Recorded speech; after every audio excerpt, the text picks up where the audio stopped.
주디스 버틀러, 안티고네의 주장. 삶과 죽음, 그 사이에 있는 친족 관계. 제1장, 안티고네의 주장. 몇 년 전이었다. 나는 국가에 대항하여 맞서 싸웠던 페미니스트의 노력이 어떻게 되었을까 궁금해하다가 안티고네를 떠올리게 되었다.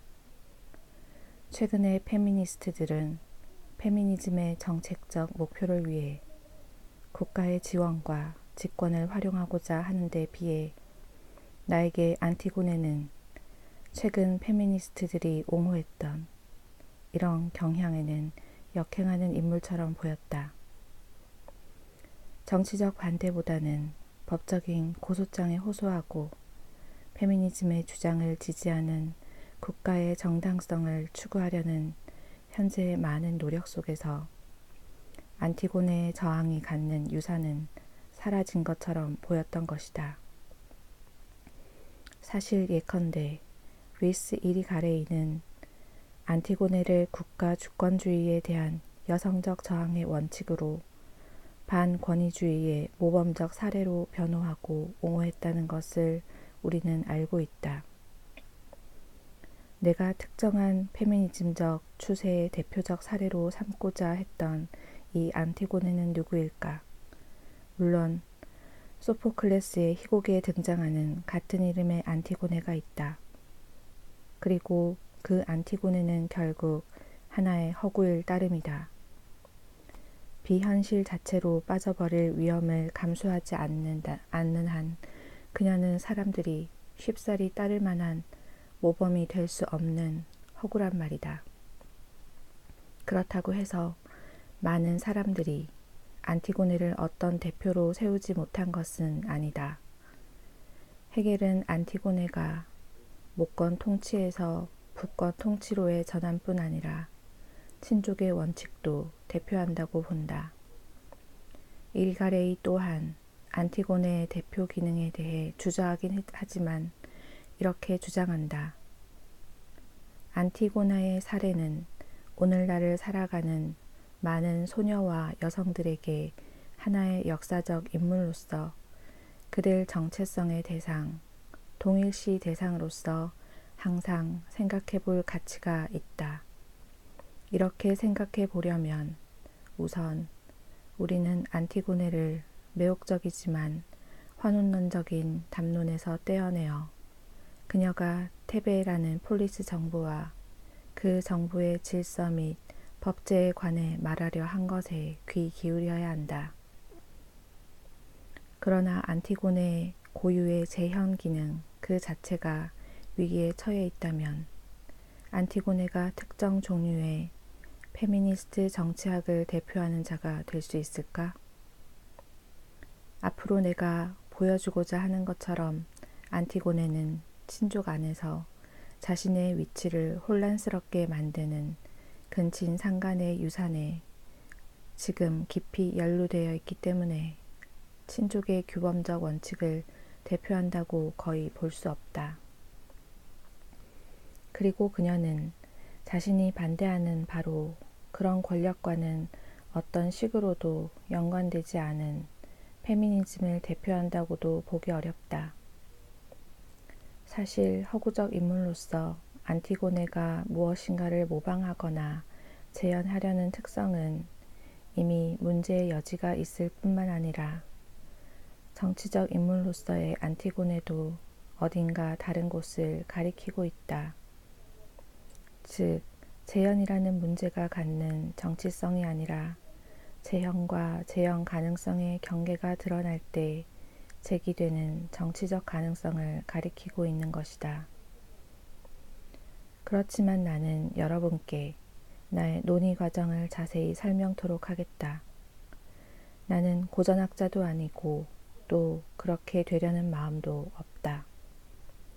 이 희곡은 수많은 문화적, 역사적인 문맥 속에서 반복되는 친족과 국가에 대한 문제들을 상정하고 있기 때문에 나는 많은 인문학자들이 읽었던 방식으로 안티고네를 읽었다. 나는 안티고네가 신체적이고 언어적인 일련의 강력한 행동을 통해 국가에 대항하는 여성 인물로서의 모범적인 정치 위상을 나타낸 사례로서 내세워질 수 있는지를 알아보려고 안티고네와 그녀에 관한 비평서들을 읽기 시작했다. 그러나 나는 기대했던 것과는 다른 어떤 것을 발견하게 되었다. 맨 처음 나를 놀라게 한 것은 라칸과 헤겔이 안티고네를 읽어낸 방식이었고, 루이스 이리가레이나 다른 사람들이 안티고네를 끌어들인 방식이었다. 그들의 독법은 안티고네를 정치적 인물로 읽거나 반항적인 말 속에서 정치적 의미가 들어있는 인물로 읽은 것이 아니라 정치성에 대해 정치 이전의 반대를 표명하는 인물로 읽은 것이다. 그러면서 신족이야말로 정치에 속하지 않으면서도 정치를 가능하게 만드는 조건이 되는 영역이라고 주장하는 것이다. 사실 아마도 헤겔이 가장 유명하게 만들었고 많은 문학 이론과 철학 담론이 이 극을 구조적으로 계속 전유했던 해석에 따르자면 안티고네는 친족뿐 아니라 친족의 해체를 대표하고 크레오는 보편성의 원칙에 입각한 비상시의 윤리적 질서와 국가 권위를 대표하게 된다.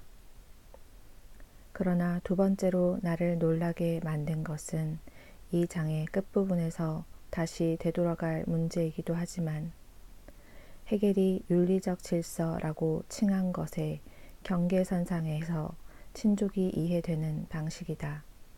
이 윤리적 질서란 정치적 참여의 장일 뿐 아니라 존속 가능한 문화적 규범의 장이며 헤겔의 용어로는 합법적인 인륜성, 문화적 인식 가능성의 장을 지배하는 표명된 규범들의 장이기도 하다. 구조주의적 전제에 입각해 있고 아마 자크 라캉에 의해 가장 유명해졌을 현대의 정신분석 이론 안에서는 이 관계가 다른 방식으로 나타난다. 라캉은 자신의 세미나 7에서 안티고네에 대한 하나의 해석을 제시하는데 거기서 안티고네는 상상계와 상징계 영역에 접경해 있는 것으로 이해되며 사실상 상징계의 시작을 나타내는 것으로 보인다. 이때 상징계는 발화 및 발화 가능성에 대한 접근을 지배하는 법과 규범의 영역이다. 이러한 규범화는 특정한 친족 관계를 상징적 규범으로 설명할 때에만 발생한다. 상징계로서의 이 규범들이 반드시 사회적인 것만은 아니다. 라캉은 친족의 이상화된 관념을 문화적 인식 가능성에 대한 선험적인 가정으로 만들면서 헤겔과 갈라서게 된다고 할 수 있다. 동시에 라캉은 이상화된 친족의 영역, 즉 상징계를 사회계의 영역과 분리시킴으로써 헤겔의 유산 중 어떤 부분은 계승하고 있기도 하다. 그리하여 라캉에게 친족은 강력한 언어적 구조이자 상징적 인식 가능성에 대한 전제 조건으로서 다듬어져 있고 따라서 사회계 영역과는 분리되어 있다. 반면 헤겔에게 친족이란 규범 관계라기보다는 바로 혈연 관계이다. 즉, 친족은 아직 사회적인 것으로 진입하지 못한 상태이고 그곳에서 친족이 갑자기 다른 것으로 대체되면서 사회계가 시작된다. 친족을 사회계와 분리하는 일은 구조주의의 유산 중 가장 반헤겔적인 입장에서도 종종 발견된다. 이리가레이에게 안티고네가 보여준 반항의 힘은 정치적인 것에 바깥에 남아있는 힘이다. 안티고네는 친족을 대표하고 사실상 혈연 관계의 힘을 대표한다. 이리가레이가 혈연이라는 말을 정확히 문자 그대로의 의미로 사용한 것은 아니지만 말이다. 이리가레이에게 혈연이라는 것은 정치적 평등이라는 완전히 추상적인 원칙으로는 파악할 수 없을 뿐 아니라 엄격히 배제하고 절멸시켜 버리기까지 해야 하는 몸의 구체성이나 생동감 같은 것을 지칭한다. 따라서 안티고네는 혈연을 의미해도 딱히 핏줄을 의미한 것이 아니라 예컨대 피 흘림, 그 이상의 것, 즉 정통 국가가 유지되기 위해 처분해야 할 대상을 의미한다. 말하자면 여성적인 것은 처분해야 할 잔여물이 되고 혈연은 친족의 흔적이 반영되어 있는 생생한 이미지이자 상징적 남성 권위가 시작되면서 원초적인 친족 관계를 갑작스레 망각했다는 사실을 전면적으로 부각시켜주는 핏줄의 상징에 대한 재상징화인 것이다. 그래서 이리가레이에게 안티고네는 목곤제, 즉 친족에 기반한 법의 통치에서 북권제에 기반한 법의 통치로의 전환을 의미한다. 그렇다면 과연 무엇이 친족은 북권제에 기반한 법의 통치가 될 수 없다고 아예 제외시켜 버린 것일까? 아버지의 상징적 자리가 어머니의 상징적 자리를 차지하기는 했지만 애초에 이러한 상징적 자리들을 설정한 것은 무엇일까? 각기 다른 어휘에 강세와 가치를 부여했지만 결국 똑같은 친족 개념이 아닌가. 이리가레이의 독법은 분명히 헤겔의 독법과 유사한 맥락이 있다. 헤겔은 정신 현상학에서 안티고네야말로 공동체의 영원한 아이러니라고 주장한다. 안티고네는 폴리스 관계의 외부에 있기는 하지만 말하자면 그녀는 폴리스에 없어서는 안 될 어떤 외부이다. 그 아이러니란 헤겔이 이해한 것보다는 확실히 더 심오하다.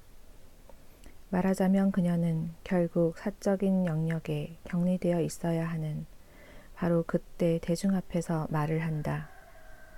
정치적인 것의 경계 자체를 위반하는 이 발화, 그녀의 발화에 들어있어야 할 경계선을 언어 도단의 작용으로 몰고 가는 이 발화는 어떤 종류의 정치적 발화인가?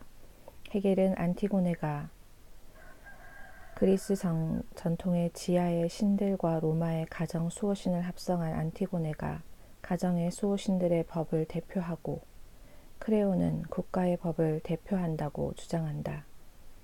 또 헤겔은 이들 간의 갈등이야말로 정의의 최종 중재자인 국가 권력에 친족이 굴복하게끔 되어 있는 것이라고 주장한다. 다시 말해 안티고네는 친족과 국가 사이에 있는 문지방을 상징한다. 그녀는 정신 현상학에 나오는 딱히 지향이라 할 수 없는 어떤 전환을 상징하는 것이다. 왜냐하면 윤리적 질서가 출현할 때 안티고네는 조금도 보존되지 않고 초월되기 때문이다. 안티고네의 해석에 나타난 헤겔식의 해석적 유사는 친족과 국가의 분리 가능성을 전제로 하고 있는 것처럼 보인다. 마치 이 둘 간의 어떤 본질적 관계를 상정하고 있기라도 하든 말이다.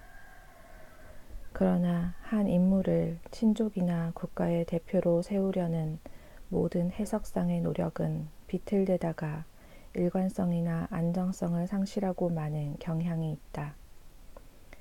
이러한 비틀거림은 모든 인물의 대표 기능을 결정하려는 노력뿐 아니라 친족과 국가 간의 관계에 대해 생각하려는 노력에도 중요한 의미를 가진다. 또한 내가 보여주고 싶은 바는 친족의 정치학이 서구의 고전적 딜레마를 현대적인 위기로 끌고 오게 된 현 시점의 문맥에서 이 희곡을 읽는 우리에게도 친족과 국가의 관계는 중요하다는 것이다. 이 희곡이 제기하는 두 가지 문제는 다음과 같다. 국가의 지원이나 중재 없이도 친족이 존재할 수 있는가? 이때 친족이라는 말은 어떤 특정한 형태의 가족을 의미하는 것은 아니다. 국가를 지원하고 매개하는 가족이 없다면 과연 국가가 존재할 수 있는가? 그리고 더 나아가 친족이 국가 권위에 위협을 제기하고 국가도 자기 자신을 친족과 극렬히 대치시킨다면 바로 이 관계들이 서로에 대해 독립성을 유지할 수 있겠는가? 안티고네가 범죄 행위를 하던 중에 나타나 정치와 법의 이름으로 말할 때 이 사실은 텍스트상으로 대단히 중요한 문제가 된다.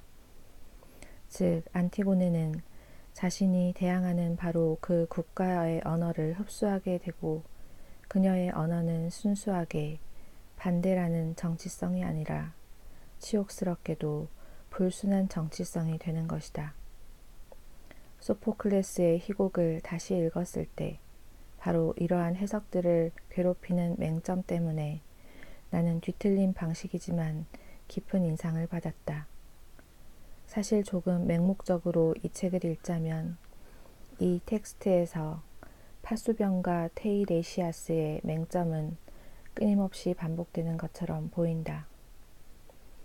안티고네와 크레온의 대립을 친족의 힘과 국가 권위의 힘 사이의 갈등으로 보게 되면 안티고네가 이미 친족과 분리되어 있다는 점, 그녀 자신이 근친상간의 관계에서 나온 딸이라는 점, 또한 그녀가 오빠를 향한 죽음으로 치닫는 불가능한 근친상간적 사랑에 몸을 던지는 점 등을 설명하지 못한다. 또 그렇게 되면 어떻게 해서 다른 사람들이 그녀의 행위를 남자다운 것으로 생각할 수밖에 없게 해서 친족이 젠더를 보장할 수 있다는 사실을 의심하게 되었는지, 또 어떻게 그녀의 언어가 역설적이게도 크레온의 언어, 즉 권위와 행동의 언어에 가장 가까이 근접하게 되었는지도 설명할 수가 없다. 또한 어째서 크레온은 자신의 왕위 계승을 가능케 하는 혈연의 도움을 받아야만 스스로 통치권을 갖게 되는지, 말하자면 어째서 크레온이 안티고네의 반항 때문에, 그리고 마침내는 자신의 행동 때문에, 말하자면 남성성을 잃게 되는지, 그와 동시에 친족뿐 아니라 통치권에 있어서도 자신의 위치를 지켜주던 규범까지도 한꺼번에 폐기시키게 되는지도 설명할 수 없게 된다. 사실 소포클레스의 텍스트는 실제로 크레온과 안티고네 둘 사이에 그 어떤 단순 대립도 성립할 수 없다는 것을 암시하는 방식으로 이 두 사람이 서로 은유적으로 얽혀 있다는 점을 분명히 밝힌다.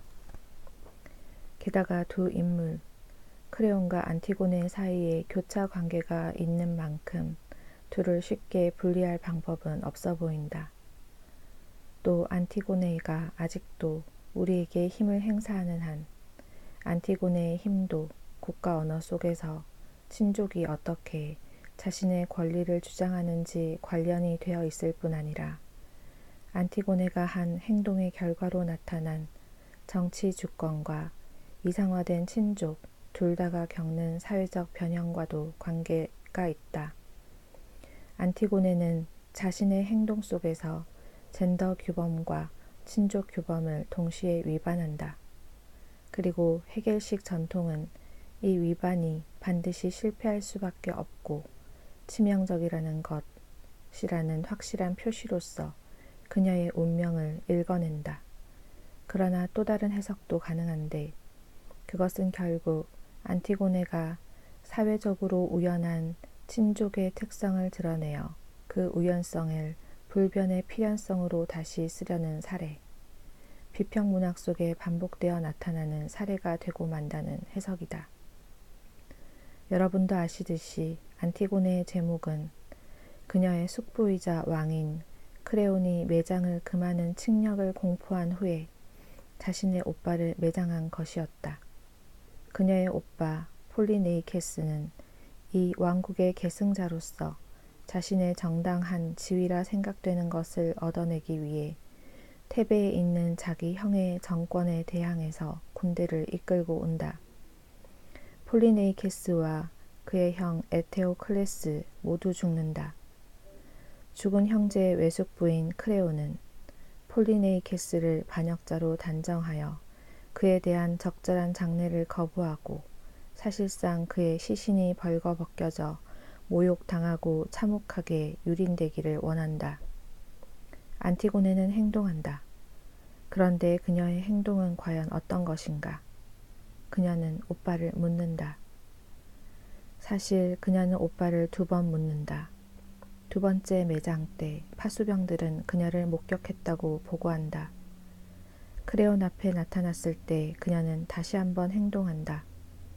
이번에는 말로 행동한다. 다름 아닌 그녀 자신이 그런 행동을 했다는 것을 부인하길 거부하는 것이다. 사실 그녀가 거부한 것은 자신과 자신의 행동을 분리시킬 언어적 가능성이지만 그렇다고 안티고네가 단호하게 확언하는 방식으로 그것을 주장한 것은 아니다. 말하자면 그녀는 제가 그 행동을 했습니다 라고 간단하게 말하지 않는다. 사실 이 행동 자체가 어떤 행위자에게 속하게 될지 모른다고 위협하면서 그 전체를 떠돌아다니고 있는 것처럼 보인다. 그 행동은 그런 행동을 했을 리 없는 사람의 것이 되기도 하고 그 행동을 했을 법한 사람의 것이 되지 않기도 한다. 이 행동은 발화 행위를 통해 모든 것에 전달된다. 파수병은 자신이 그녀를 보았다고 보고하며 안티고네는 자신이 그 일을 했다고 보고한다. 행위자가 행위에 속하게 되는 유일한 방법은 이 둘 간의 연관관계로 언어로 주장하는 길뿐이다. 안티고네가 허락만 한다면 이스메네는 자신이 그 행동을 했다고 말하겠다고 주장하지만 안티고네는 그 허락을 거부한다. 맨 처음 파수병이 크레온에게 보고할 때 파수병은 그것은 나의 소행이 아니며 누가 했는지도 보지도 못했습니다. 라고 주장한다. 마치 보았다는 것 자체가 곧 그것을 했다는 의미가 되는 것처럼 아니면 그 행위에 참여했다는 의미라도 되는 것처럼 말이다. 파수병이 정말 그 행위를 보았다고 보고하게 되면 그 보고 자체가 자신을 그 행위와 연결시키리라는 것을 그는 알고 있다. 그래서 그는 행위에 대한 보고와 행위 그 자체에는 차이가 있다는 것을 알아주기를 크레온에게 청한다. 그러나 그분은 크레온만 하기 어려운 것이 아니라 텍스트 상에서도 치명적인 모호성으로 남아있다.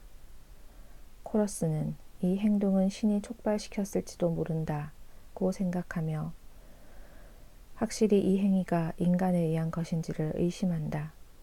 그리고 이 극의 마지막에 오면 크레온은 아내와 아들의 자살이 자신의 행위라고 주장하는데 바로 이 대목에서 어떤 행위가 행위자에게 무슨 의미를 갖는지의 문제는 완전히 모호해져 버린다.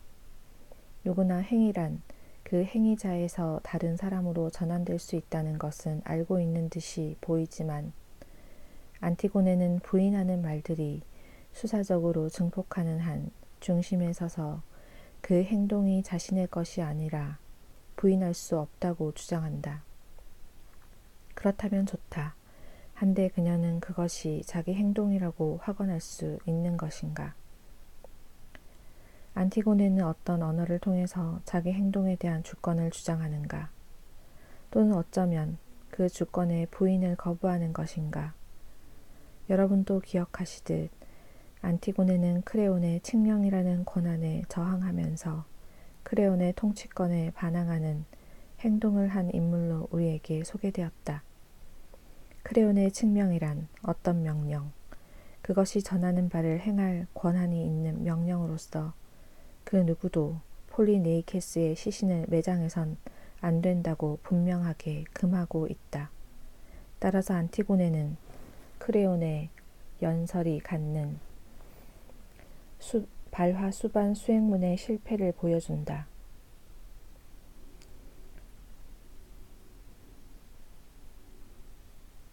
그리고 그녀의 저항은 매장 행위와 매장한 인물 간의 분리를 거부하면서 다시 화자가 그 말의 주인임을 주장하는 언어 형태를 취하고 있다. 즉 말하건대 내가 그 일을 했으며 그것을 부인하지 않겠습니다 라고 하는데, 이는 그랜의 좀 더 의역에 가까운 번역으로 그래요 고백합니다. 저는 제 행동을 부인하지 않겠어요가 된다. 그래요 고백합니다 혹은 나는 내가 그랬다고 말합니다 라는 말은 다른 권위가 그녀에게 부여한 질문에 그녀가 답했다는 말이며, 따라서 다른 권위가 그녀에게 행사하는 권위를 인정하는 것이다. 나는 내 행동을 부인하지 않겠습니다 라는 말은 나는 부인하지 않습니다. 즉 나는 강요에 못 이겨 부인하지는 않겠습니다가 되고, 이는 다시 말해서 나는 억지로 부인하기를 거부할 것이라는 말이고, 내가 부인하지 않게 될 것은 나의 행위라는 말이다. 그리고 이 행위는 강요된 고백을 그녀가 거부하는 장면의 문맥에서만 의미가 통하는 소유격이자 문법적 소유가 된다. 다시 말해서 나는 나의 행동을 부인하지 않겠습니다 라는 것은 부인을 행하기를 거부하는 것이지만 딱히 그 행위를 주장하는 것도 아니다. 즉, 네, 제가 그랬습니다는 그 행위를 주장하는 것이지만 그것은 또한 바로 그런 주장을 하면서 다른 행위를 하는 것이기도 하다. 다른 행위란 어떤 사람의 행동을 공표하는 행위이면서 또한 과거 행위를 재반향하다가 과거 그 자리를 대신 차지한 새로운 범죄적 모험이기도 하다.